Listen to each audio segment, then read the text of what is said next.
ছাত্ৰ সন্থাই সদায় কৈ আহিছো আমি আন্দোলনৰ নামত আন্দোলন কেতিয়াও নকৰো কিন্তু অসমীয়া জাতিটোক সুৰক্ষিত কৰিবৰ কাৰণে অসম চুক্তিৰ প্ৰতিটো দফা আখৰে আখৰে ৰূপায়ণ কৰাৰ বিকল্প নাই যোৱা 40টা বছৰত প্ৰতিটো ৰাজনৈতিক দলে যি দিল্লী আৰু দিছপুৰত ক্ষমতা দখল কৰিছে ছাত্ৰ সন্থাক অসমৰ ৰাইজক প্ৰতাৰণা কৰিছে এতিয়া এই বিজেপি চৰকাৰখনেও 2014 চনৰ পৰা কেন্দ্ৰত আৰু 2016 চনৰ পৰা ধাৰাবাহিকভাৱে অসমত নেতৃত্বত আছে তেওঁলোক বিদেশী সমস্যাটো সমাধানৰ প্ৰতি দায়বদ্ধ হ'বই লাগিব আৰু অসম চুক্তি ৰূপায়ণ কৰিবই লাগিব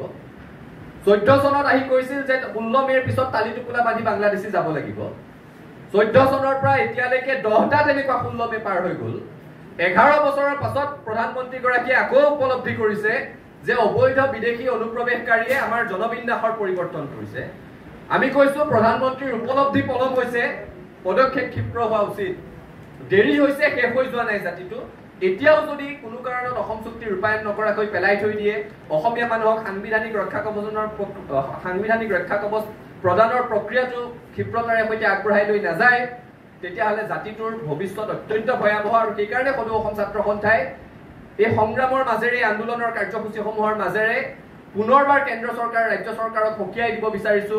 জাতিটো সংকটত আছে জাতিটো সুৰক্ষাৰ এটাই উপায় আছে অসম চুক্তিৰ ৰূপায়ণ অসম চুক্তিৰ জৰিয়তে বিদেশী সমস্যাৰ সমাধান আৰু সেই সমাধান নোহোৱালৈকে ছাত্ৰ সন্থা ক্ষান্ত নহয় আন্দোলন চলি থাকিব